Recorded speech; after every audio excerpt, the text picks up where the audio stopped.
नमस्कार, आप देख रहे हैं देश का सवाल और मैं हूं आपके साथ राकेश टंडन। 3 राज्यों में करारी हार के बाद से कांग्रेस में हाहाकार मचा हुआ है। आनन फानन में कांग्रेस ने कल यानी 6 दिसंबर को दिल्ली में इंडिया गठबंधन की बैठक भी बुलाई थी, लेकिन विपक्ष नेताओं के रवैये से ये बैठक फिलहाल टाल दी गई। बिहार के मुख्यमंत्री नीतीश कुमार, पश्चिम बंगाल की सीएम ममता बनर्जी और समाजवादी पार्टी के अध्यक्ष अखिलेश यादव और झारखंड के सीएम हेमंत सोरेन ने अलग अलग वजहों के चलते बैठक में शामिल होने से असमर्थता जता दी थी। कांग्रेस का कहना है कि सभी पार्टियों से बात करके जल्द ही नई तारीख का ऐलान होगा। अब सवाल यह है, क्या कांग्रेस ने बिना विपक्षी दलों की सहमति से बैठक की तारीख तय करी थी? क्योंकि ममता बनर्जी का कहना है उन्हें पता ही नहीं। क्या कांग्रेस ने जिस तरह से चुनावी राज्यों में विपक्षी पार्टियों को तवज्जो नहीं दी, उसके चलते अब विपक्षी पार्टियां कांग्रेस से थोड़ा दूरी बनाने की कोशिश में है? क्योंकि अखिलेश यादव ने कहा है अगर गठबंधन के तहत चुनाव लड़ा जाता तो नतीजे कुछ और होते। इसका मतलब है अखिलेश यादव भी नाराज है। अब इन तमाम सवालों के बीच सबसे बड़ा सवाल है, क्या गठबंधन में कांग्रेस का कद घट गया है और इस गठबंधन का भविष्य क्या है? इन्हीं सब मुद्दों पर चर्चा करेंगे, लेकिन पहले इंडिया गठबंधन और एनडीए की तरफ से कुछ बयान सुनिए। पहला सवाल कि इंडिया अलायंस के सवाल उठ रहा, मैं दावे के साथ कहता हूँ, सारी वार्ता करने के बाद, सबसे मिलने जुलने के बाद मैं समझता हूँ इंडिया का रेलेवेंस और बढ़ गया, समझाने में भी आसानी हुई। देखिए, हम अकेले लड़े विधानसभा, हमने 2 राज्य हमारे पास से वोट खोया, एक नया हमने प्राप्त। आप वोटों पे जाइए, हमको लगभग 10 लाख वोट इन 5 राज्यों में भारतीय जनता पार्टी से ज्यादा है। नॉर्थ वेस्ट में निसंदेह हमने वो राज्य खो दिए, परंतु अकेले। नॉर्थ वेस्ट में जब हम बिहार, उत्तर प्रदेश में अखिलेश जी, मायावती जी आ जाए, 3 लोग हैं, इनके साथ लड़ेंगे तो ये 10 लाख ये बढ़कर कहाँ पहुंचे? मेरे को पता जिसमें नहीं है उसमें आप क्यों हमको पूछ रहा है? मेरे को पता नहीं है, मेरे को जानकारी नहीं है। इसी के लिए मैंने बाहर में प्रोग्राम रख दिया, नॉर्थ बंगाल टूर में। उधर में हमारा 6-7 दिन का प्रोग्राम है, तो मेरे को जानकारी होता तो हम थोड़ा ही प्रोग्राम रखता, हम जरूर जाते, लेकिन हमारे पास कोई जानकारी नहीं है, इसी के लिए हम नॉर्थ बंगाल टूर में जा रहा है। जो परिणाम आए हैं, आने वाले समय में इससे इंडिया गठबंधन और मजबूत होगा। देश की जनता भारतीय जनता पार्टी को हटाना चाहती है।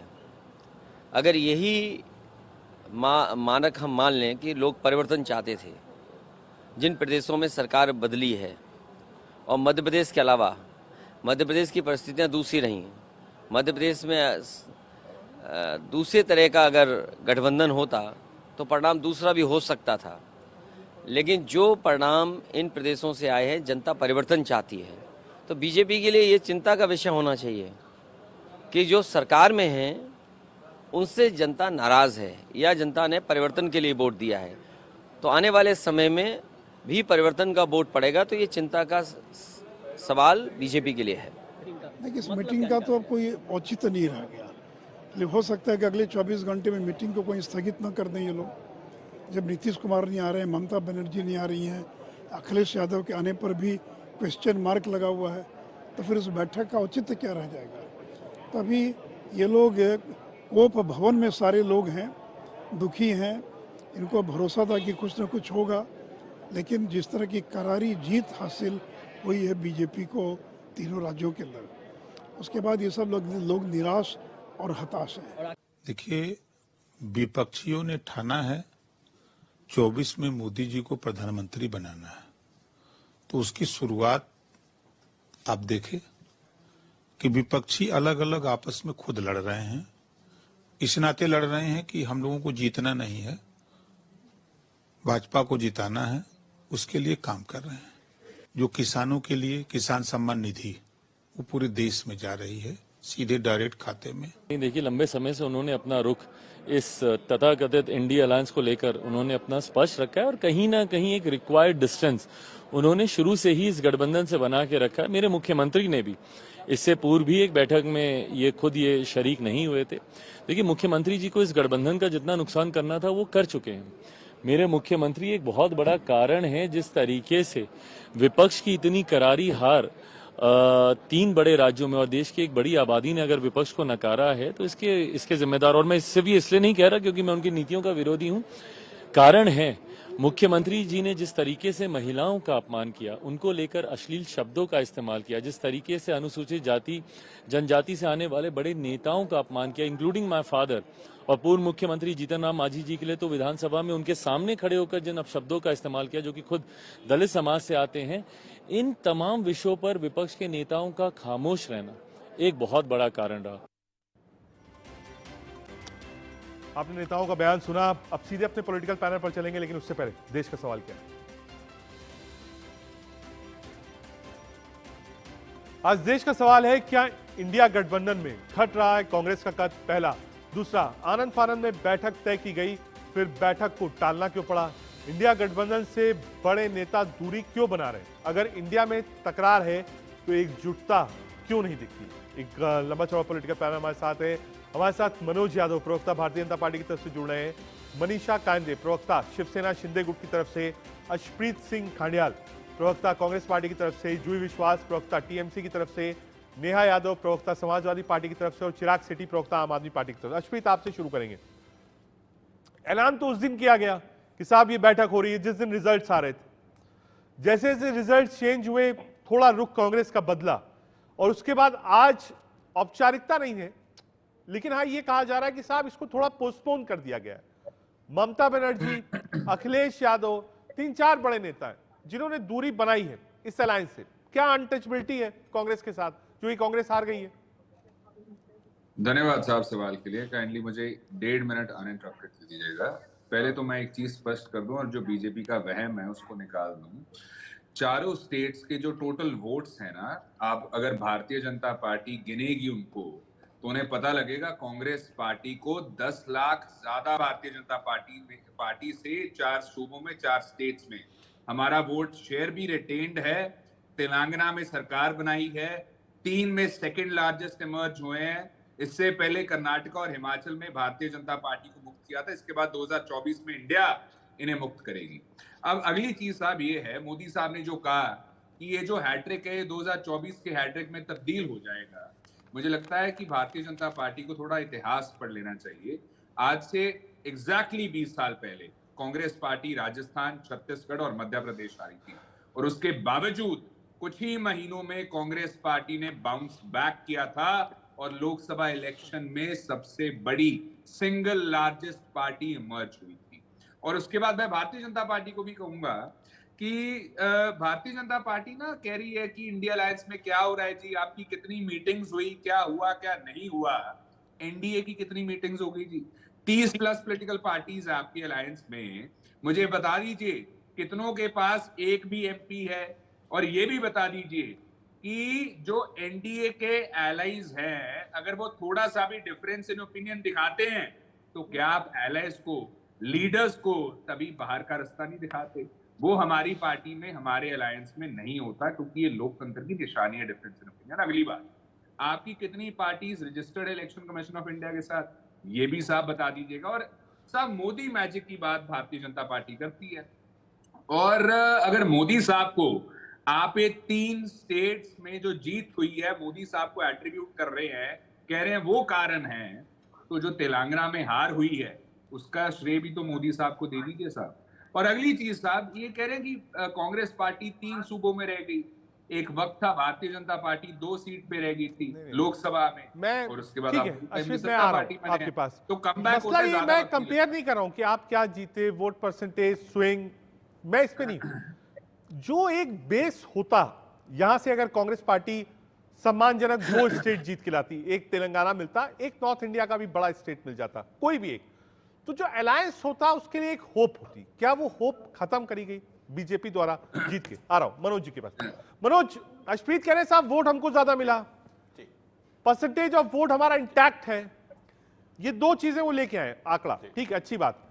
और तीसरी चीज डीकफलिंग की बात उन्होंने कही, हालांकि ये टर्म यूज नहीं किया उन्होंने, लेकिन जहां से ये लाइन ली है वहां से ये लाइन डी कफलिंग की भी आई थी कि साहब 20 साल पहले 3 स्टेट्स थे, कांग्रेस हार गई, डी कफल हुआ, स्टेट्स आपको मिला और सेंटर में कांग्रेस पार्टी आई। यही बात कही अशप्रीत ने। मनोज देखिए, उसको लगा कि उजाला हूं मैं, उसने सूरज को देखा ना था। हाँ। अगर कोई सूरज है, अगर कोई जननायक है, राष्ट्रनायक है, लोकप्रिय अगर कोई नेता है, अगर इस देश के अंदर संवेदनशील तरीके से कोई सुशासन देने वाले हैं तो वो माननीय नरेंद्र मोदी जी, और माननीय नरेंद्र मोदी जी के नेतृत्व को आज तीनों स्टेट की जनता ने विश्वास दिखाया और हमें समर्थन देने का काम किया है। लेकिन ये ठीक है, अब खिसियानी बिल्ली खंबा नोचे तो वो तो करना ही पड़ेगा, विपक्ष में बैठ करके ऐसी बातें तो उनको करनी ही पड़ेगी। लेकिन मैं इनको साफ साफ बताता हूं कि भारतीय जनता पार्टी है जो सुशासन की सरकार देती है। पिछले जो 5वीं बार मध्य प्रदेश के अंदर भारतीय जनता पार्टी की सरकार बनने जा रही है, वहां एंटी इनकम्बेंसी नहीं, प्रो इनकम्बेंसी थी। वो साफ साफ दिखाती है कि भारतीय जनता पार्टी एक सुशासन दे सकती है, सेवा और समर्पण के साथ कोई सरकार काम करती है वो भारतीय जनता पार्टी करती है।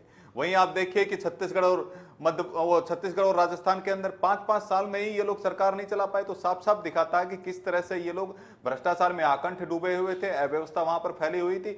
और जहां तक अगर तेलंगाना की बात करते तो भारतीय जनता पार्टी का वोट प्रतिशत बढ़ा, और वोट प्रतिशत के साथ साथ हमारी सीटें भी बढ़ी है, पूरा देश जानता है। और भारतीय जनता पार्टी ने छत्तीसगढ़ में तो एक रिकॉर्ड हासिल किया है। पिछले 15 सालों में भी भारतीय जनता पार्टी 54 सीट नहीं जीती थी जब हमारा शासन था, लेकिन इस बार 54 सीटें जीती। इसी तरह से मध्य प्रदेश के अंदर भी हमने रिकॉर्ड स्थापित करने का काम किया है। अब जहां तक एनडी गठबंधन का सवाल है, तो ये भानुमति का कुनबा है, तो ठीक है। वो कहते हैं ना, गुड़ खाए गुलगले से परहेज। अब ये बोलते हैं विधानसभा हम एक साथ नहीं लड़ेंगे, लेकिन लोकसभा हम एक साथ लड़ेंगे। लेकिन एक सेटबैक मिला है, सुर मिल रहे हैं ना, ठीक है, एक सेटबैक जुई को जोड़ूंगा, जुई विश्वास हमारे साथ मिल रहे हैं। जुई, ममता दीदी को क्या बताया नहीं गया था ना तार मिल रहे हैं कि ये, लेकिन हाँ आ रहा हूं मनोज जी, एक मिनट पूरी तो होने देते बात, आ रहा हूं मनोज जी, एक बार ओपनिंग कमेंट ले ले, फिर तो आप है ये बिल्कुल बीजेपी बम्बा में साहब, आपको ही जवाब देना है पांचों को। अलायंस पार्टनर ने सारा इंडिविजुअली सबसे ज्यादा वक्त सारे अलायंस पार्टनर है साहब, जवाब आपको देना है जूही जी के पास। जूही जी, ममता दीदी को क्या पता नहीं था इस मीटिंग के बारे में, या फिर लगता है कि साहब कांग्रेस के बहुत ज्यादा करीब जाएंगे? कई थ्योरीज है कि साहब बहुत करीब आप चले जाएंगे तो जो आपका अपना स्टेट का वोट बैंक है वो भी अलग हो जाएगा। मैं आपसे पहले कहना चाहूंगी, देखिए दीदी ने हमेशा ये बोले हैं कि आज नहीं, पहले से ये बात उन्होंने कही है कि जहाँ पर जो स्ट्रॉन्ग है बीजेपी के खिलाफ 1:1 उनका खिलाफ फाइट होना चाहिए। तो जो भी स्टेट में जो उनको कमजोर है उसको हटा के दूसरे को 10 को भी अगर शामिल कर लेते तो रिजल्ट कुछ और होता। बहुत जगह में छत्तीसगढ़ और राजस्थान में बहुत माइनर वोट से कांग्रेस ने हरा है बीजेपी के अगेंस्ट में। तो ये पहली बात। ममता बनर्जी क्यों 6 तारीख को नहीं हरी है? अगर 40 days पहले किसी बड़े लीडर को आप बुलाएंगे अचानक, तो उनको पहले से शेड्यूल रहता है। दीदी के घर में ऐसे ही हो, फैमिली वेडिंग में ये बहुत पहले से तैयार हो चुकी है, नॉर्थ बंगाल जाना था उनको, तो वो बहुत बिजी शेड्यूल चलेगा अप टू 10 दिसंबर। तो अगर पहले उनको पता चलता तो फिर कुछ कर सकती थी। अभी उनको इतने करीब रिश्तेदार की शादी है, उनको जाना ही पड़ रहा है। तो हम लोग कोई अजम्पशन नहीं है, गलत अजम्पशन हो रहा है कि नहीं हम लोग इंडिया में नहीं है, कि इंडिया को दूरी रख रहे हैं, कांग्रेस को दूरी रख रहा है, ऐसा कुछ नहीं है। दीदी का कहना ये है कि सीट शेयरिंग अगर ठीक से हो तो अभी भी उम्मीद है 2018 में। पॉजिटिव बात आप करिए, एक बार नेहा को जोड़ लेते हैं। नेहा समाजवादी पार्टी का पक्ष, नेहा ये जो चुनाव था इसमें काफी बयानबाजी अखिलेश यादव और कांग्रेस लीडर्स के बीच हमने देखी, एक तनाव सा था। अखिलेश यादव चाहते थे कि हमको मध्य प्रदेश में कुछ सीटें मिले और बातचीत भी चल रही थी। उनका आरोप था बातचीत करी लेकिन फिर वापस नहीं आए और सीट्स के ऐलान किए कांग्रेस। देखिए, इंडिया गठबंधन में पहले तो मैं साफ कर देना चाहती हूँ कि सब कुछ ठीक चल रहा है, हमारे नेता ने आज बोला भी है। लेकिन जिस तरह से मध्य प्रदेश में जो हुआ, अगर थोड़ा सा वहां के नेता जो मध्य प्रदेश के लोकल लीडरशिप थी कांग्रेस पार्टी की, यदि वो कुछ और समझते और चीजें दूसरी हो सकती थी, रिजल्ट दूसरा हो सकता था अगर वो हमारे साथ में सहयोग करते और समाजवादी पार्टी को जो सीटें जितनी मांगी जा रही थी उतनी देते। लेकिन कोई बात नहीं है, चूंकि चुनाव 2024 का बड़ा है चुनाव और 2024 में निश्चित ही जनता बदलाव चाहती है। अभी जो 5 राज्यों के चुनाव में 3 राज्यों की खुशी और जश्न बीजेपी मना रही है, 2024 में हार का जश्न भी इन्हीं को मनाना पड़ेगा, क्योंकि ये एक बार जनता ने एक संदेश देने का काम किया है कि एक बड़ा परिवर्तन होना चाहता है। जनता एक बड़ा परिवर्तन चाहती है, इसीलिए इन 3 राज्यों की सरकार जो बदली है, इससे ये मैसेज है भारतीय जनता पार्टी को, तो ये खतरा होना चाहिए कि अब 2024 में बदलाव चाह रही है जनता, तो इन्हें भी हटाएगी 2024 में। और एनडीए को अगर कोई हरा सकता है तो सिर्फ और सिर्फ पीडीए हरा सकता है। पिछड़ा दलित अल्पसंख्यक समाज के लोग ही एनडीए को हराने का काम करेंगे। और उत्तर प्रदेश में सबसे ज्यादा लोकसभा की सीटें, 80 लोकसभा की सीटें उत्तर प्रदेश में हैं और निश्चित ही समाजवादी पार्टी यहाँ मजबूती से चुनाव लड़ेगी और एनडीए को यहाँ से हटाने का काम करेगी। ठीक है, हमारे साथ मनीषा कांदे भी हैं, शिवसेना शिंदे गुट से। आ रहा हूँ मनोज जी, आ रहा हूँ, बस एक ओपनिंग कमेंट ले लो। मनीषा जी, ये क्योंकि अलायंस में आपकी भी सरकार चल रही है, Shiv Sena part 1, Shiv Sena part 2, NCP part 1, NCP part 2, alliance partners को कैसे काम, कई बार खबरें आती हैं, ऐसा नहीं कि खबरें नहीं आती हैं, खबरें कई बार महाराष्ट्र से भी आती है कि नहीं साहब ठीक नहीं है, कैसे चलेंगे, कुछ नाराजगी होती है मंत्रालय को लेकर, काम को लेकर, प्रोटोकॉल को लेकर। लेकिन ये जो इंडिया अलायंस है, ये आपके महाराष्ट्र में भी है, part of NCP, part of other Shiv Sena, Congress, सब लोग साथ में है। क्या इसका इफेक्ट आने वाले चुनाव में लोकसभा में पड़ेगा, जो ये अलायंस पार्टनर्स छिटक रहे हैं एक दूसरे से? देखिए, सबसे पहले तो मैं स्पष्ट करने देना चाहती हूँ कि ये जो इंडी अलायंस है, तो इनका आपस में गैंग वॉर चल रहा है और जो विभिन्न, जिनकी विचारधारा कहीं भी नहीं मिलती या विचारधारा टोटली विपरीत है, ऐसे लोग साथ में बैठकर चुनाव लड़ने की कोशिश कर रहे हैं। आज देखिए, बैठक में 4 प्रमुख लोग नहीं आए। इसका मतलब क्या है? एक ममता दीदी है जो जिनको मैसेज ही नहीं मिलता, वो कह रही है। तो जब मीटिंग रखी है तो आप आपके प्रोमिनेंट जो घटक है उनको आप मैसेज नहीं पहुंचाते हो, आपका अंदर अंदर गैंग वॉर चल रहा है। ये सारा परिवारवाद है जो लोगों ने 4 राज्य के जो चुनाव हमने देखे तो लोगों ने इनको नकारा है और फिर भी ये कह रहे ठीक है, उनको सपने देखने में कोई हर्ज नहीं है। मगर हमने देखा कि जो एकनाथ जी शिंदे ने जो उठाव किया, जो बंड किया, जो बगावत की, आज उसको जस्टिफाई कर सकते हैं कि वो विचारधारा गलत लोगों के साथ हम 2.5 साल सरकार में थे, लोगों को पसंद नहीं आया क्योंकि लोगों का मैंडेट शिवसेना भारतीय जनता था और इसीलिए उद्धव ठाकरे जी ने जो कदम उठाया था महाविकास आघाड़ी का, वो गलत था और इसीलिए एकनाथ जी शिंदे जिन्होंने आज भारतीय जनता पार्टी का साथ दिया, it proves that what he has done was right. और इसीलिए ये जो आज 3 पार्टी की सरकार चल रही है, अच्छी चल रही है, लोग खुश है क्योंकि यहाँ परिवारवाद नहीं है, यहाँ राष्ट्रवाद है। ठीक है, यहाँ हम राष्ट्रवाद से इकट्ठे जुड़े हुए हैं कि जो, और इसीलिए शिंदे साहब ने उस समय फैसला लिया पॉलिटिकली ठीक था। ठीक है, चिराग सेठी के पास। चिराग, क्या अभी भी ओपन अलायंस के लिए कांग्रेस पार्टी से कि साहब दिल्ली में अलायंस हो जाएगा? सबसे ज्यादा चर्चा दिल्ली की थी कि साहब 4-3 या 3-4। रजत जी, बिल्कुल इंडिया अलायंस का पार्ट आज भी आम आदमी पार्टी है और कहीं ना कहीं सब नेताओं ने यही माना है कि वो इंडिया अलायंस का पार्ट है और हम आगे भी साथ काम करते रहेंगे। देखिए, मतभेद है वो चलते रहेंगे, मनभेद नहीं होना चाहिए और कहीं भी मनभेद नहीं है, मतभेद है वो मतभेद बैठकर वो सॉल्व कर दिया जाएगा। आज सारे सीनियर नेता हैं, कोई कहीं व्यस्त था, कोई कहीं व्यस्त था, जिस कारण नहीं आ पाए, पर किसी ने ये नहीं बोला कि वो इंडिया अलायंस का पार्ट नहीं है। और अगर आप पीछे चुनाव को थोड़ा सा एनालाइज भी करें तो 2 स्टेट्स में जो वोट परसेंटेज का फर्क था वो तो वैसे भी कम था। तो कहीं ना कहीं इंडिया अलायंस साथ मिलकर ही चुनाव लड़ेगा और जहां जहां पर जिस तरह की सीट शेयर होगी उसी के अकॉर्डिंग इस पर काम किया जाएगा, चाहे वो दिल्ली है, चाहे वो पंजाब है, चाहे राजस्थान है, चाहे छत्तीसगढ़ है, चाहे मध्य प्रदेश है, कहीं पर भी जाएंगे सब लोग मिलकर ही लड़ने वाले हैं चुनाव। और आज भी चाहे ममता दीदी हो, चाहे अखिलेश जी हो, चाहे कोई भी हो, सबने यही बोला है कि उनकी कुछ ना कुछ व्यस्तता थी पहले से जो थी, जिसकी वजह से वो नहीं आ पाए हैं। और मुझे लगता है कि बहुत जल्दी ये मीटिंग दोबारा होगी और हम सब लोग जाएंगे और एक अच्छी स्ट्रैटेजी बन के निकलेगी, चाहे वो सीट शेयरिंग को लेकर थी, चाहे वो और कमिटीज को लेकर थी, वो बनकर आएगी और आपकी मीडिया बंधुओं के साथ भी ये सब कुछ जरूर शेयर किया जाएगा। ठीक है, एक बार मनोज यादव जी के पास।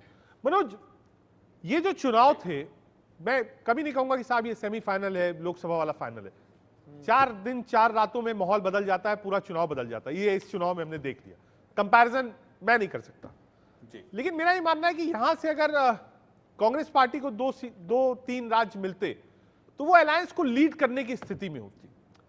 लेकिन जब स्टेट्स के चुनाव थे तो कांग्रेस पार्टी ने बहुत ज्यादा तवज्जो स्टेट लीडर्स या छोटे दल, मान लीजिए अखिलेश यादव थे, 5-6 सीटें 7 सीट मांग रहे थे, आप दे देते तो आज हार में भी वो आपके साथ खड़े होते। ऐसा नहीं हुआ। क्या बीजेपी ने जो पॉलिटिकल मैसेजिंग दी है जीत के, अलायंस पार्टनर भी सोच रहे हैं कि साहब पहले अपना अपना देख लो, अलायंस बाद में कर लेंगे? देखिए रजत जी, ये तो साफ हो गया है कि अगर कोई गारंटी दे सकता है तो माननीय नरेंद्र मोदी दे सकते हैं, कोई नेतृत्व दे सकता है माननीय नरेंद्र मोदी दे सकते हैं, अगर कोई सुशासन दे सकता है तो भाजपा सरकार दे सकती है, और अंत्योदय के अगर कोई संकल्पना के साथ आगे बढ़ता है तो भारतीय जनता पार्टी है। लेकिन जहां तक इंडी गठबंधन का सवाल है तो इसी पर मैं आता हूं। जूट ने कपास, आपस में लट्ठम लट्ठा, तो वही चल रहा है इंडी गठबंधन के अंदर। जिस तरह से समाजवादी के प्रवक्ता ने कहा कि देखिए, जो मध्य प्रदेश में जिनका सुपड़ा साफ हो गया, जिनके नेता को अखिलेश तक कमलनाथ जी क्या क्या बोल रहे थे, और आम आदमी पार्टी छत्तीसगढ़ में जाकर के चोर चक्का बोल रही थी भूपेश बघेल को, और नोटा से भी कम उनको वोट मिले हैं, और वो यहाँ पर बोल रहे हैं कि देखिए मुंगेरी लाल के हसीन सपने देख रहे हैं कि 2024 में देखिए हमारा गठबंधन आगे बढ़ेगा। तो मेरा तो सवाल ये बनता है कि जो सेमीफाइनल चिल्ला रहे थे वो गेंग कहाँ छुप गई है। दूसरा सवाल ये बनता है कांग्रेस पार्टी से, अरे कवर अप फायर देना बंद कीजिए, अरे रेल के डब्बे बदलने से कुछ नहीं होगा, जो इंजन है राहुल गांधी या प्रियंका वाड्रा रूपी उसको बदलना होगा, तब कांग्रेस पार्टी की नैया आगे पार जाने वाली है। और इनका सरदार कौन है जरा पूछिएगा।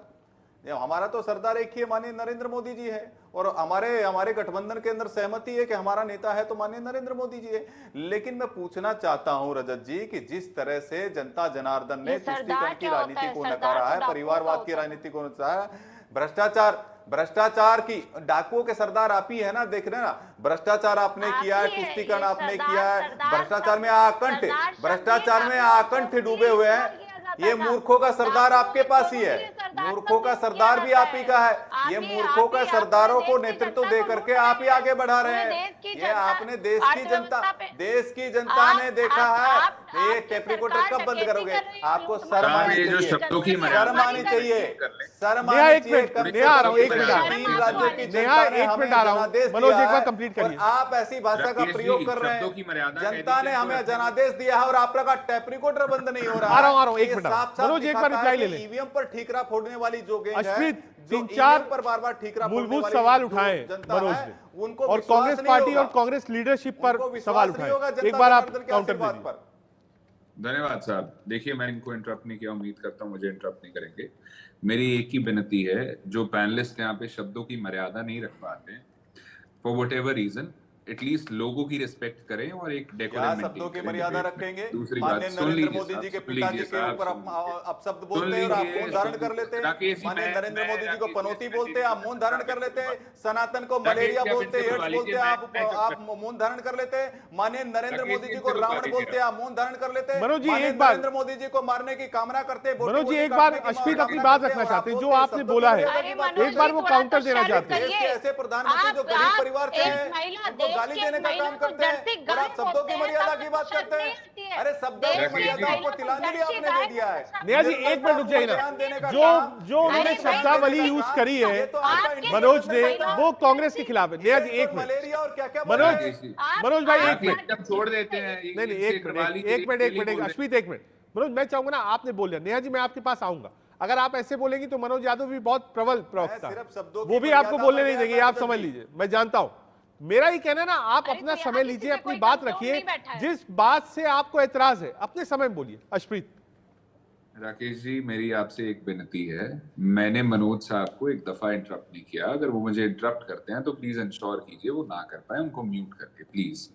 देखिए, पहली बात, जो शब्दों का चयन उन्होंने किया मेरे हिसाब से वो अनफॉर्चुनेट है, और भारतीय जनता पार्टी की सीनियर लीडरशिप ने पहले हमारे लीडर्स को सदाम, डायन, रेनकोट पहन के नहाना कैसे है, विदेशी ताकतों का मौरा, मूर्खों का सरदार, कांग्रेस की ये कौन सी विधवा है, 50 करोड़ की गर्लफ्रेंड, जर्सी का, और बहुत सारे डेरोगेटरी, डेफामेटरी और डिमीनिंग शब्दों का प्रयोग किया। लेकिन सिर्फ कांग्रेस लीडर्स के लिए नहीं, ये पार्टी के एक इलेक्टेड एमपी ने राजस्थान में किसान जब धरना लगा रहे थे कृषि कानून के खिलाफ, उनको टेररिस्ट कहा है। एक बीजेपी एमपी ने एक फेलो एमपी को टेररिस्ट कहा है। तो भारतीय जनता पार्टी क्या क्या कह सकती है, एंड और उसके बाद कोई नोटिस नहीं हुआ, कोई डिसिप्लिनरी एक्शन नहीं, कोई सस्पेंशन नहीं, तो उस पर हमें ज्ञान ना दें। दूसरी बात सुन रहे हैं, जहां तक साहब इन्होंने 2-3 बातें की, एक तो परिवारवाद की, देखिए, अगर परिवारवाद की बात करनी है तो ये बता दीजिए, ज्योतिरादित्य सिंधिया साहब को आपने पार्टी में इंडक्ट क्यों किया? आपकी पार्टी में अमित शाह साहब है, उनके बेटे हैं जय शाह साहब, वो कौन है? निर्मला सीतारमण जी, अनुराग ठाकुर साहब, पीयूष गोयल साहब और बहुत सारे लीडर साहब। तो एटलीस्ट दोहरे मापदंड तो त्याग दीजिए। तीसरी बात साहब, कहते अगर कोई गारंटी दे सकता है तो वो सिर्फ मोदी साहब हैं। हाँ, मोदी साहब ने अब 2024 के लिए गारंटीज दी हैं। 2014 की तो आप डिलीवर करना भूल गए। 15 लाख देंगे, 2 करोड़ जॉब्स देंगे, डबल करेंगे फार्मर्स इनकम, डीजल पेट्रोल दाल दही दूध पनीर गैस के रेट कम करेंगे, वो सब अनटच्ड अनडिलीवर्ड है। अगली बात, जहां तक इंडिया अलायंस की बात है साहब, देखिए मैं 2-3 चीजें स्पष्ट कर दूं। इंडिया टुडे ने ना एक सी वोटर ओपिनियन पोल करवाया और इंडिया अलायंस 2024 में इस पोल के हिसाब से एनडीए को नेक टू नेक फाइट और कंपटीशन दे रही है। और दूसरी बात, जो इस पोल का अगस्त एडिशन है, हाँ, उसमें लिखा है कि एनडीए को एज ऑफ नाउ 43% वोट अश्वित, आप बात ये बात की बात है, नहीं ये बात की बात, मैं ये जानना चाहता हूं कि जो ये चुनाव थे, आपने किसी भी अलायंस पार्टनर, चाहे वो केजरीवाल हो या out of India alliance BSP हो, एसपी हो, छोटे दल हो छत्तीसगढ़ में, मध्य प्रदेश में, किसी से बात नहीं करी।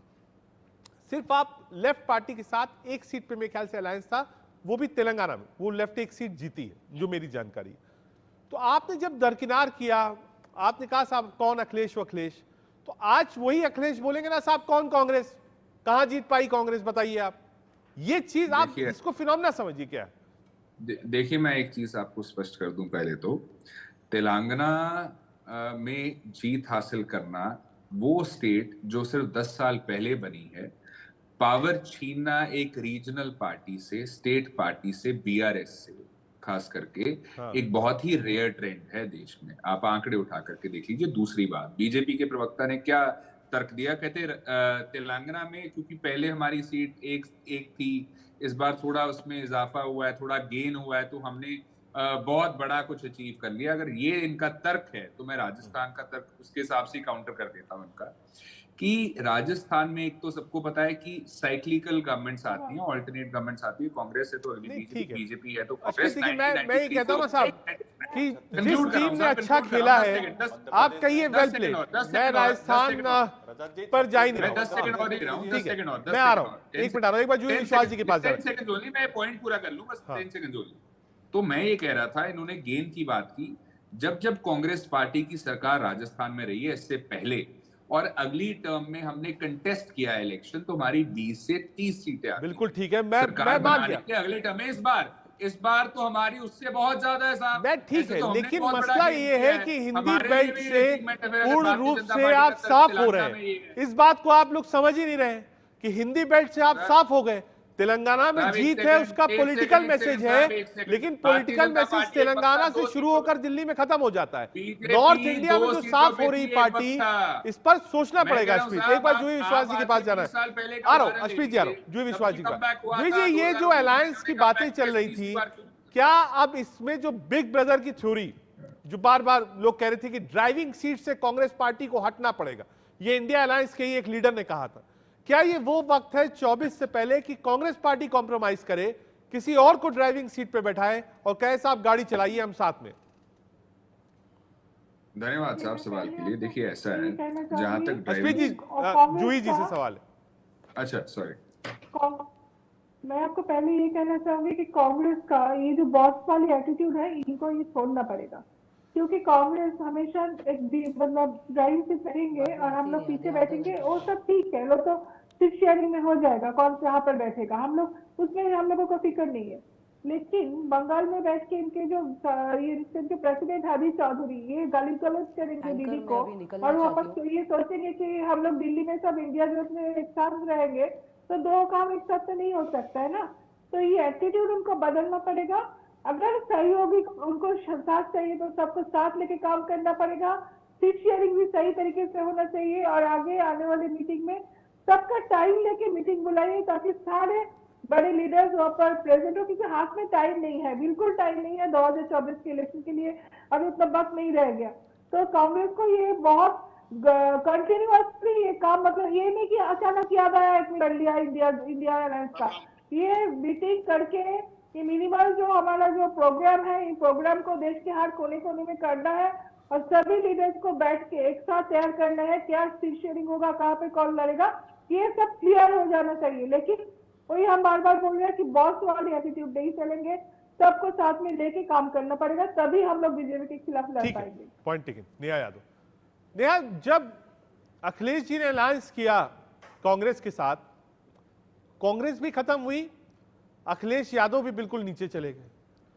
जब अखिलेश जी ने मायावती जी के साथ अलायंस किया तो वो भी एक्सपीरियंस बहुत अच्छा नहीं था। छोटे छोटे दलों के साथ जो अलायंस किया वो फ्रूटफुल अलायंस होगा, पॉलिटिकली मानूंगा, तब भी आप सत्ता में नहीं आ पाए। तो क्या आज अखिलेश यादव समाजवादी, एक मिनट पूरा सवाल, क्या आज समाजवादी पार्टी इस सोच में है कि कांग्रेस पार्टी जो हार रही है, थोड़ा माइंडसेट अलग है, शायद जनता की नब्ज नहीं पकड़ पा रही, क्या समाजवादी पार्टी को लगता है कि ये वो वक्त नहीं है जब आप अलायंस करें, थोड़ा अलग हटिए, अपना चुनाव देखिए, अपने ढंग से लड़िए, बाद में पोस्ट पोल जो अलायंस होता होगा उसकी तरफ ध्यान देंगे? देखिए नहीं, बिल्कुल देखिए ऐसा नहीं है। उत्तर प्रदेश में जो हाल ही में 2022 के चुनाव हुए उसमें निश्चित ही समाजवादी पार्टी ने बेहतर प्रदर्शन किया और अब तक का सर्वाधिक वोट प्रतिशत समाजवादी पार्टी को मिला। 36% से ज्यादा वोट परसेंट समाजवादी पार्टी को मिला और हम 47 सीटों से बढ़कर के 125 सीटें हमने जीती। और जो ये अभी कह रहे हैं इनका तेलंगाना में क्या हाल था, डबल डिजिट में नहीं आ पाए, 8 सीटें बीजेपी के आई हैं और उसमें कह रहे हैं कि नहीं हमारी 1 थी, 1 से हम 8 पर पहुंच गए। परिवारवाद की बात कर रहे हैं कि भारतीय जनता पार्टी का इतिहास तो परिवारवाद का शुरू से लेकर के अब तक का है। कई सारे मंत्री विधायक हर प्रदेश में इनके भरे पड़े हैं। अनुराग ठाकुर से लेकर के अभी कांग्रेस के प्रवक्ता ने तमाम नाम भी राजनाथ सिंह का बेटा पंकज सिंह, तमाम लोग हैं। तो समाजवादी पार्टी उत्तर प्रदेश में सबसे प्रमुख विपक्षी दल है और यहाँ पर मैंने पहले भी कहा कि एनडीए को पीडीए हराएगा और समाजवादी पार्टी मजबूती से 80 लोकसभा की सीटें उत्तर प्रदेश में लड़ेगी और हम मनीषा कुछ कह रही है, मोर देन 60 सीट जीतने का काम करेंगे। मनीषा जी, क्या आपको मेरी आवाज मिल रही है? मैं और कहना चाहूंगी कि जो कांग्रेस मनीषा, एक मिनट, याद आ रहा हूँ, एक मिनट, मनीषा जी के पास जाना है। मनीषा जी कुछ कहना चाहे। मनीषा जी, मेरा सवाल ये है कि आप देखिए यूपी की बात करिए, अलायंसेस हुई, बीजेपी लोकसभा विधानसभा दोनों में जीत गई, कांग्रेस पार्टी अकेले लड़ गई तो भी जीत गई। क्या जब आप बड़ा अलायंस बनाते हैं, पब्लिक को लगता है कि नहीं साहब ये सारे लोग एक हो गए हैं नरेंद्र मोदी से लड़ने के लिए, और पब्लिक और ज्यादा बंपर वोट देती है बीजेपी को? देखिए, जो पर्टिकुलरली नॉर्दर्न बेल्ट में जो बीजेपी जीती है, देखिए ये हमेशा हिंदू विरोधी बात करते हैं, जो लोगों को पसंद नहीं आता है। सनातन को आप मलेरिया कहते हो, आप मोदी जी को पनौती कहते हो, आप मोदी जी के पीछे सब पड़े और इसीलिए बार बार जो है वो ये मुंह पर गिरते हैं और इसी प्रकार लोगों को पसंद नहीं है, क्योंकि ये तो देखते हैं कि ये परिवारवादी है सब, और भारतीय जनता पार्टी जो है लोगों की बात करती है, क्या विकास के काम करने वाले हैं इसके बारे में बात करती है, और इसीलिए लोगों को लगता है कि हमारे लिए क्या है, ये तो लड़ रहे हैं सिर्फ अपने बेटे बेटियों के लिए, उनका करियर सेट करने के लिए ये इंडिया अलायंस बना है। ठीक है, एक बार अश्वित जी छोटा सा एक कमेंट दे रही है, उसके बाद मुझे चिराग के पास भी जाना है। देखिए, मैं तो एक कहा साहब आप सनातन का विरोध करेंगे, हर चीज में नरेंद्र मोदी को टारगेट करेंगे, आप शब्द कहेंगे, तो जनता दिखा दे रही है। लीजिए साहब, वोट शेयर गिनते रहिए, स्विंग जोड़ते रहिए। देखिए, अगर कोई विरोध कर रहा है चीजों का तो वो भारतीय जनता पार्टी है। पहली बात तो ये तो कास्ट सेंसस नहीं करवा पाए साहब, 10 साल हो गए, 2 टर्म्स हो गई।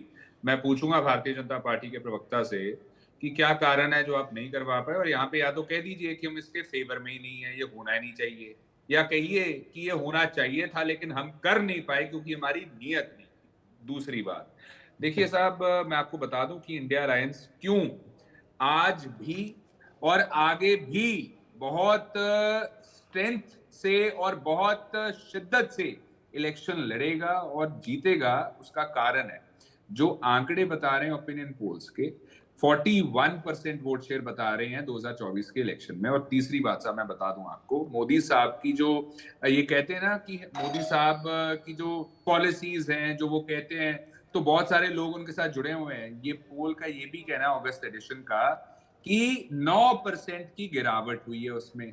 और मैं भारतीय जनता पार्टी को एक ही चीज पूछूंगा कि साहब आप ना जो कहते हैं कि कांग्रेस पार्टी में क्या खामी रहेगी इस बार, कांग्रेस पार्टी काम ज्यादा करती है आपकी तरह शोर नहीं करती। हम शोर कम करते हैं, प्रचार कम करते हैं। भारतीय जनता पार्टी का उल्टा है, ये काम बिल्कुल ही कम करते हैं। ठीक है। प्रचार में लगे मनोज जी, रहते हैं, 3-4 campaigning आंकड़े में, बताइए advertising में, मार्केटिंग में, अश्वित ने, ब्रांडिंग में, और देश वो का भी फ्यूचर 24 को समझना लेकर। जाता हालांकि है। मैं नहीं मानता ये कोई आंकड़े, जितने आंकड़े थे राजस्थान, मध्य प्रदेश, छत्तीसगढ़ में, इंडिया टुडे वो में उसका भी सारे जवाब देता धरे हूं। के धरे रह गए उसका भी साहब। जवाब देता हूं। अब कौन सा उसका भी आंकड़ा जवाब बचा? देता हूं। कारण है, उसका जब कारण है, जनता उसका ही कारण है। बम्पर वोट दे रही है तो आंकड़े करेंगे क्या मनोज? तो 10 लाख वोट तो हमें ज्यादा पड़ी है 4 स्टेट्स में। और दूसरी बात, मैं आपको एग्जिट पोल का भी रजत जी, कारण बता दूं। क्या इनका क्या पूरा कारण हो गया है? तो रोकिए देखिए, फिर exit इनको। poll आ रहा हूं कैसे अश्वित, एक मिनट आ रहा हूं। मैं स्विंग वोट पे, वोट परसेंटेज पे अगले सवाल में आपके पास आऊंगा। एक बार मनोज जवाब, फिर चिराग के पास। जी जी, देखिए रजत जी, ऐसा है कि सर्वप्रथम तो यह है कि जो बोल रहे हैं कि भारतीय जनता पार्टी तो शोर मचाती है, शोर मचाती है। अरे भाई, आप ऐसा शोर क्यों नहीं मचा पाए कि तीनों प्रदेशों के अंदर आपको प्रचंड जीत मिल जाती? और ये भारतीय जनता पार्टी पर दोषारोपण देना बंद करो। गांधी परिवार और अपनी लीडरशिप को, राहुल गांधी और प्रियंका वाड्रा को कवर अप फायर देना बंद करो भाई। ये अपना इंजन बदलो भाई। ये डेरेल के डब्बे बदलने से कुछ नहीं होगा, पहली बात। और जहां तक मैं कह रहा हूं, इनका कहते हैं इंडी गठबंधन, गुब्बारे की हवा निकल गई है। और ये इंडी गठबंधन के तुनीर में, तरकस में कोई तीर नहीं बचा है माननीय नरेंद्र मोदी जी के खिलाफ। ये साफ हो गया है। और माननीय नरेंद्र मोदी जी एक सुशासन देने वाले नेता है, एक ऐसे नेता है जो संवेदनशील तरीके से जनता के हितों के लिए कार्य करते हैं। और जहां तक मैं बताता हूं, अरे रस्सी जल गई बल नहीं गया, रस्सी जल गई बल नहीं गया। कम से कम सीख लो, इन तीन राज्यों से सीख ले लो मेरे भाई, सीख ले लो इन 3 राज्यों से। और जो राजस्थान का एग्जांपल दे रहे थे, राजस्थान का क्यों बौखला रहे हो? मैं समझ पा रहा हूं आपकी हार की बौखलाहट दिख रही है, हार की बौखलाहट दिख रही है, हार की हताशा दिख रही है। अरे कब नकारात्मकता से निकलोगे? इस नकारात्मक राजनीति को छोड़ के सकारात्मक राजनीति की तरफ बढ़िए। अपना आत्ममंथन कीजिए, आत्ममंथन कीजिए, अपने गिरेबान में झांक करके देखिए। अरे इसको कहते हैं एक असफल व्यक्ति असफल इसलिए लगातार असफल होता है क्योंकि अपना आकलन करता नहीं है, दोषारोपण दूसरे पे करता है। लेकिन रजत जी इनसे पूछिए, कहते हैं अंधे के आगे रोए अपनी आंखें खोए। अज्ञानी आदमी को ज्ञान देने से ज्ञानी नहीं बनता है। इनसे पूछिए, मध्य प्रदेश के अंदर तो एंटी इनकम्बेंसी का राग अलाप रहे थे आप। क्यों मध्य प्रदेश में हमारी सरकार आई, छत्तीसगढ़ में आपकी सरकार थी, वहां पर तो लगातार भारतीय जनता पार्टी 15 साल तक शासन में रही। तो आप लोग भी 10 साल शासन में क्यों नहीं रहे? ये साफ साफ दिखाता है कि पप्पू रूपी जो आपके पास में मिसाइल है, जिसके नेतृत्व में कांग्रेस पार्टी चल रही है, वो पप्पू रूपी मिसाइल रीलॉन्च नहीं होने वाला है। चंद्रयान 3 बार में रीलॉन्च हो गया, लेकिन 20 से 22 बार भी आपने रीलॉन्च करने का खूब प्रयास किया अपने राहुल गांधी को, लेकिन वो डिफ्यूज और रिफ्यूज मिसाइल आज तक रीलॉन्च नहीं हो पा रहा। और आप कवर अप फायर गांधी परिवार को दे रहे हैं, दोषारोपण कर रहे हैं मीडिया पर, दोषारोपण कर रहे हैं वहां की जनता पर, दोषारोपण दे रहे हैं भारतीय जनता पार्टी को, दोषारोपण दो अपने गांधी परिवार को। राहुल गांधी को कब तक बख्शोगे भाई? राहुल गांधी और प्रियंका वाड्रा को कब तक छोड़ोगे? अरे इतनी चाटुकारिता भी मत करो भाई। इतनी ये चाटुकारिता करने के कारण, राग दरबारी होने के कारण कांग्रेस का हासिल ये हो गया है, कर्नाटक और हिमाचल के अलावा आपकी सरकारें नहीं है कहीं पर भी। क्या हासिल हो गया है कांग्रेस पार्टी का? जो 1950 के दौर के अंदर, 1980 के दौर के अंदर जिनकी सरकारें लगातार सभी राज्यों में होती थी, आज इनके शासन राहुल गांधी के नेतृत्व में क्या हासिल हो गया? ये आत्ममंथन नहीं करेंगे, लेकिन उस रिफ्यूज और डिफ्यूज मिसाइल को खूब बचाने का प्रयास करते हैं। अरे कब तक करोगे भाई? कब तक चाटुकारिता करते रहोगे? कांग्रेस पार्टी डूबता हुआ जहाज बन गई है, लेकिन दोषारोपण नरेंद्र मोदी को। ये टेप रिकॉर्डर कब बंद होगा? ये टेप रिकॉर्डर कब बंद होगा? ये टेप रिकॉर्डर कब बंद होगा? ये रोजगार नहीं देने का, बेरोजगारी नहीं देने का। अगर इतनी ही समस्या थी, अगर इतने ही मुद्दे थे, संसद का मुद्दा उठाया, ओबीसी का मुद्दा लेकर के गए। अरे ओबीसी का मुद्दा लेकर गए थे, जातिगत जनगणना का मुद्दा लेकर गए थे, औंधे मुंह गिर गए हो, औंधे मुंह गिरे हो, औंधे मुंह तीनों राज्यों के अंदर। और ऐसी प्रचंड जीत वहां मिली है भारतीय जनता पार्टी को। अरे पूछो राहुल गांधी से, राहुल गांधी से, अपने पिकनिक मास्टर से पूछो कि आपके नेतृत्व में हारे क्यों। आपने पूछो अपनी बहन प्रियंका वाड्रा से कि आपके नेतृत्व की वजह से हारे क्यों। पूछो उनसे, उनकी जो पिकनिक जोड़ो यात्रा थी, जो पिकनिक चिराग के पास चलना। चिराग में आपके पास मनोज आ रहा हूं, एक मिनट आ रहा हूं, एक बार चिराग को जोड़ो। चिराग, आरोप ये लग रहा है कि कांग्रेस पार्टी इस अलायंस को इंटैक्ट नहीं रख पा रही है। जो एक व्यवहार बड़े विपक्षी दल कांग्रेस का होना चाहिए, वो नहीं है, जो कई लोगों ने मुझसे आज कहा पार्लियामेंट। कहा साहब आप पहले से बुला लेते, बात कर लेते, अगर किसी दूसरे प्रदेश की पार्टी को 2-3 सीट चाहिए था एकोमोडेट कर लेते। क्या हो जाता 4 सीट अगर समाजवादी पार्टी को मिल जाती? क्या होता कि 2 सीट आप दूसरी पार्टी को लड़वा लेते राजस्थान में? कहा एकोमोडेटिव नहीं थे। आपको पहले से पता था कि साहब आप जीत रहे हो, इसलिए आपने कहा सबको हटा दीजिए, किसी को श्रेय नहीं देना है। और प्लानिंग ये थी, लोगों ने कहा कि साहब कांग्रेस ये सोच रही थी कि पहले अलायंस पार्टनरों को थोड़ा अलग करिए, इन राज्यों में चुनाव जीत लीजिए, उसके बाद टेबल पर बैठिए और बताइए कि साहब हम ही वो दल है जो बीजेपी को हरा सकते हैं, लाइन में आप खड़े हो जाइए हमारे साथ। ऐसा हुआ नहीं। तो देखिए, कहीं ना कहीं ये चुनाव ने ये बता दिया है कि इंडिया अलायंस का इंपॉर्टेंस आज और ज्यादा बढ़ गया है और हम सब मिलकर चुनाव लड़ रहे हैं। और भाजपा के प्रवक्ता भी कुछ बोल रहे थे, तो मैं उनको बता दूं कि 2018 में कांग्रेस ने भी 3 स्टेट जीते थे और 2019 का चुनाव बहुत अलग हो गया था। तो कहीं ना कहीं ये जो आज घमंड आ रहा है और ये जो कहीं ना कहीं आप बड़े बोल बोल रहे हैं, इतने बड़े बोल बोलने की जरूरत होती नहीं है, क्योंकि कहीं ना कहीं 2024 का जो चुनाव आ रहा है वो बहुत अलग होने वाला है। मुद्दे बहुत अलग होंगे, जो अनएम्प्लॉयमेंट का मुद्दा बहुत अलग होगा, महंगाई का मुद्दा बहुत अलग होगा, और वहां पर लोग जो वोट करने वाले हैं वो इन सब चीजों पे वोट करेंगे, जहां पर जो सोच है वो बहुत अलग होगी। तो 2024 में जब इंडिया अलायंस आएगी, इंडिया अलायंस के पार्टनर्स आएंगे, चाहे सीट शेयरिंग को लेकर हो, चाहे कॉमन मिनिमम प्रोग्राम को लेकर हो, चाहे मैनिफेस्टो को लेकर हो, कोई भी ऐसी चीज जो होगी उस पर पूरा डिस्कशन करके ये चीज की जाएगी। और कहीं ना कहीं लोगों को भी ये पसंद है। तो हर एक इंसान जो भाजपा के लिए वोट कर रहा है, एक इंसान है जो भाजपा के लिए वोट नहीं कर रहा है। तो कहीं ना कहीं समझने की जरूरत है, जब हम लोग साथ आने वाले हैं तो 2024 का जो चुनाव है बहुत अलग नजरिए से देखा जाएगा, बहुत अलग नजरिए से लड़ा जाएगा। ठीक है, इस बार नहीं हुआ, सीट शेयरिंग नहीं हो पाई, बट आगे इंडिया अलायंस साथ था, इंडिया अलायंस साथ है और इंडिया अलायंस साथ रहेगा।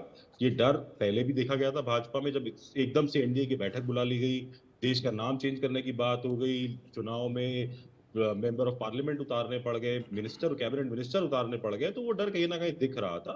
ठीक है, हमारी बात इस बार नहीं बनी, सीट शेयरिंग की बात नहीं हो पाई है, बट कहीं ना कहीं जैसे ही अगली डेट आएगी, इंडिया अलायंस के सारे घटक दल साथ वापस बैठेंगे। जैसे पहली कमेटी जो बनी थी उन्हीं के अंदर काम वापस शुरू होगा, और जो भी सीट शेयरिंग का डेटा है, जो भी सीट शेयरिंग होगी वो उसी के अकॉर्डिंग की जाएगी, चाहे वो आम आदमी पार्टी के साथ हो, चाहे क्या समाजवादी पार्टी अलायंस के लिए ओपन है 24 के लिए?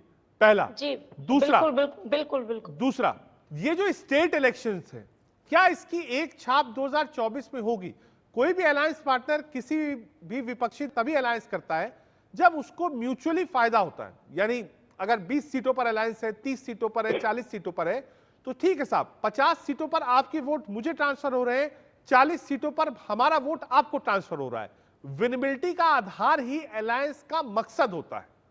नेहा, देखिए, सीट शेयरिंग की रही बात, तो देखिए शीर्ष नेतृत्व, सभी दलों के जो शीर्ष नेतृत्व में वह तय करेंगे बैठ करके कि किस दल को कितनी सीट शेयरिंग मिल रही है। ये बात का मुद्दा है और शीर्ष नेतृत्व का मुद्दा है। और रही बात इंडिया गठबंधन में आगे की परिस्थितियां क्या रहेंगी, तो निश्चित ही इन्हें हार का डर था, इसीलिए इन्होंने बड़े बड़े मंत्री और बड़े बड़े स्टार प्रचारक अपने सभी राज्यों में उतार दिए थे और बड़े बड़े कैबिनेट मंत्री इनके चुनाव लड़े, सांसद छोड़ के विधायक लड़े। साइकिल पंचर हो गई थी। अरे आप अपनी देखिए, यूपी के 2 लड़के उतरे थे 2019 के अंदर, आपने बुआ बबुआ लड़े थे, आप तो गठबंधन कर चुके हो और मौके भी खा चुके हो। अरे आपको पूछ रहे नहीं है, आपको न्योता तक मिलता नहीं है, आप बोल रहे हैं गठबंधन के साझीदार हैं हम लोग। आपको अखिलेश वखिलेश कह के आपके नेता को अपमानित करते हैं, लेकिन आपको इतना भी अपने नेता का सम्मान नहीं करना है और आप बोल रहे हैं कि नहीं हम तो उस गठबंधन के साथी हैं। बताइए, आपके शीर्ष नेता मुलायम सिंह यादव जी के पिता, मुलायम सिंह यादव जी के बेटे अखिलेश यादव को किस तरह से अपमानित करने का काम करते हैं, और एक सीट आपको मध्य प्रदेश में आई नहीं, और आप बोल रहे हैं कि नहीं हम उनकी झोली में जाकर के गिरने को तैयार हैं। 2017 में क्या हाल हुआ था आपका? यूपी के 2 लड़के लड़े थे चुनाव, साइकिल पंचर हो गई थी, हैंडल कहीं और कहीं गिरा हुआ था, टायर कहीं और कहीं गिरा हुआ था, पेडल कहीं और कहीं गिरा हुआ था। आप हाथी पर भी सवार हो गए थे, बुआ और बबुआ की भी सरकार बनाने चले थे 2019 में। क्या असर हुआ आपका? बुआ ने फेंक दिया आपको हाथी से नीचे उतार दिया, और क्या असर हुआ आपका? और आप बोल रहे हैं हम इंडी गठबंधन के सहयोगी हैं। बढ़िया है। देखिए, ऐसा नेतृत्व होना चाहिए कि जिसके नेता को अपमानित किया जाए, उसको अपमान के घूंट पी करके वो उनके शरण में जाने को तैयार है। तो साफ साफ दिखाता है कि ये इसलिए इनकी मजबूरी है, अपने अस्तित्व को बचाने की मजबूरी है यूपी के अंदर कि किसी तरह से हमारा अस्तित्व बच जाए, फोटो अपॉर्चुनिटी हमारी होती रहे, टीवी के अंदर हम लोग यूएसपी अपनी अपनी टीआरपी चमकाते रहे। ये केवल फोटो अपॉर्चुनिटी के लिए और पिकनिक स्पॉट ढूंढते रहते हैं। पहले आपने पटना में पिकनिक स्पॉट ढूंढा, फिर आपने महाराष्ट्र में एक पिकनिक स्पॉट ढूंढा, अब एक तीसरा पिकनिक स्पॉट ढूंढ करके सभी बढ़िया खाना खाएंगे और एक फोटो सेशन करके कहेंगे इंडी गठबंधन साथ में है ना। जूट ने कपास आपस में लट्ठम लट्ठा, मतलब गुड़ खाएंगे लेकिन गुलगुले से परहेज है कि विधानसभा में हमारा कोई तालमेल नहीं है, लेकिन लोकसभा में हमारा बहुत अच्छा तालमेल होने वाला है। रजत जी अद्भुत अद्भुत समीकरण है इनके पास में, अद्भुत ज्ञान देते हैं यहाँ प्रवक्ता बैठ करके। ठीक है, जुई विश्वास, नमन है ऐसी जुई, ये जो चुनाव थे, क्या इसमें अलायंस की एक झांकी दिखनी चाहिए थी? कम से कम ये सेमीफाइनल के तौर पे एक पायलट प्रोजेक्ट आता, गरीबों का आपने भला किया है। के पास एक मौका था कि अखिलेश साथ यादव 5 परिवार राज्यों के में चुनाव अलावा है, किसी उत्तर एक प्रदेश पायलट में प्रोजेक्ट किसी करके का भला देखते हैं नहीं हुआ कि है। इंडिया अलायंस कैसे लड़ता केवल है। अखिलेश किसी यादव एक परिवार दो के राज्य 15 लोगों का में भला अलायंस हुआ की है। रैलीज होती, वही गांव का अलायंस के विकास नेता हुआ एक है। दूसरे के लिए उत्तर वोट प्रदेश मांगते में हैं। तो आ रहा हूँ नेहा, एक मिनट, मनोज देने का काम किया मनोज आ रहा हूँ, मनोज एक मिनट, नेहा एक मिनट आ रहा हूँ, नेहा जी भूल गए क्या? आ रहा हूँ मनोज, आ रहा हूँ, एक मिनट रुक जाइए, आ रहा हूँ मनोज, एक मिनट आ रहा हूँ, अपमानित करने वाले नेहा यादव आ रहा हूँ, एक मिनट रुक जाइए, जुई विश्वास जी के पास जा रहा हूँ। जुई, क्या पायलट प्रोजेक्ट के रूप पे इन 5 राज्यों में अलायंस के लीडर्स की कोई रैली होती, प्रेस कॉन्फ्रेंस होती, बैठक होती, साथ में काम करते, म्यूचुअल कैंपेन डिसाइड होता, जो आप करना चाहते थे लोकसभा में, एक रिहर्सल जो होता वो आप करके देख रहे थे कि नहीं साहब इस तरीके से हमें काम करना है, और जो लूपहोल्स होते उसको आप दरकिनार करके आगे बढ़ते हैं 24 के लिए। जुई विश्वास, आप टीवी चैनल में कितना चीख लीजिए, आ रहा हूँ नेहा, एक मिनट आ रहा हूँ, नेहा आपको पूरा मौका दिया, आ रहा हूँ मनोज, आ रहा हूँ मनोज, एक मिनट मनोज, एक मिनट आ रहा हूँ, परेशान मत होइए। पीसीआर एक बार नेहा यादव को म्यूट कर दीजिए, आपका दर्द समझ सकता हूं। पीसीआर नेहा यादव को म्यूट कर दीजिए एक बार, आपका दर्द बिल्कुल म्यूट कर दिए नेहा यादव को। समझ पा रहा हूँ मनोज भाई एक मिनट रुक जाइए, आ रहा हूँ, 2 यादवों का जरा बताइए किसका भला हुआ है। मनोज भाई एक मिनट रुक जाइए, आ रहा हूँ मनोज भाई एक मिनट रुक जाइए, जुई विश्वास बोलिए। मुलायम सिंह यादव के परिवार का, और किसी का भला नहीं हुआ। नहीं रजत जी गलत बात है। अगर परिवारवाद की बात आएगी तो मैं अपनी बात रखूंगी, ये गलत बात है। आप मैं पूछना चाहता हूँ मनोज जी, अगर आपको मेरी आवाज सुनाई, मनोज भाई एक मिनट रुक जाइए, लेकिन मनोज यादव जी क्या आपको मेरी आवाज मिल रही है? पीसीआर, क्या मनोज यादव जी को मेरी आवाज मिल रही है? मनोज जी क्या आपको मेरी आवाज मिल रही है? एक मिनट रुक, नहीं ऐसे नहीं हो पाएगा, ऐसे नहीं हो पाएगा नेहा यादव, ऐसे नहीं हो पाएगा, आप आउट ऑफ टर्न बोल रही है। एक मिनट रुक जाइए, मैंने आपसे कहा मैं आपको वक्त दूंगा। एक मिनट मनोज, एक मिनट मनोज, एक मिनट मनोज, एक मिनट आ रहा हूं। जुई विश्वास जी सवाल का जवाब दीजिए। मेरा कहना है 2018 में जो असेंबली इलेक्शन का रिजल्ट आया था, 2019 में क्या उसी का ग्राफ कॉपी बना था? नहीं हुआ था ना, ऑपोजिट रिजल्ट आया था 2019 में।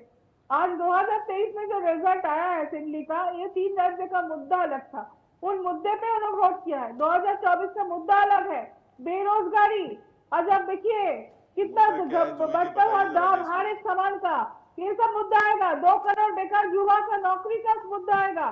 इतने लोग, ये तो टेप रिकॉर्डर आप 14 से पहले का चला रहे हैं, लगातार ये लोग बंद कर, ये टेप रिकॉर्डर ने जूही जी 2014 से पहले का चला हुआ है। सारे मुद्दा ये टेप रिकॉर्डर आपका 2014 से चल रहा है। 2019 में कोलकाता में आपने बहुत बढ़िया से बल्बों की ट्यूबलाइट की झालर आपने लगाई थी, और ये मुद्दे आपने उस समय भी उठाए थे जूही जी, लेकिन देश की जनता आपको सुनती क्यों नहीं है? देश की जनता सुनती क्यों नहीं है आपको? इतनी डर क्यों रही है भारतीय जनता पार्टी? मुद्दे हैं, अगर ये ज्वलंत मुद्दे हैं तो देश की जनता सुनती क्यों नहीं? साफ साफ दिखाता है कि देश की जनता भ्रष्टाचारियों के साथ नहीं खड़ा होना चाहती। साफ दिखाता है कि देश की जनता सदन में भी दबाते हैं, आवाज विधानसभाओं में भी दबाते हैं, डिबेट में भी दबाने जो रोहिंग्याओं को समर्थन देते हैं उनके साथ जनता साथ इतना घबरा क्यों रहे हैं? जो अपनी कुर्सी बचाने के लिए, अपने परिवार को बचाने के लिए, अपने पार्टी के इतनी घबराहट और बौखलाहट किस बात की है? उन लोगों के साथ जनता खड़ी नहीं होने वाली है। इतना क्यों डर रहे हैं? नहीं है, मैं सच्चाई बता रहा हूं कि यहाँ बौखलाहट से कुछ नहीं होगा।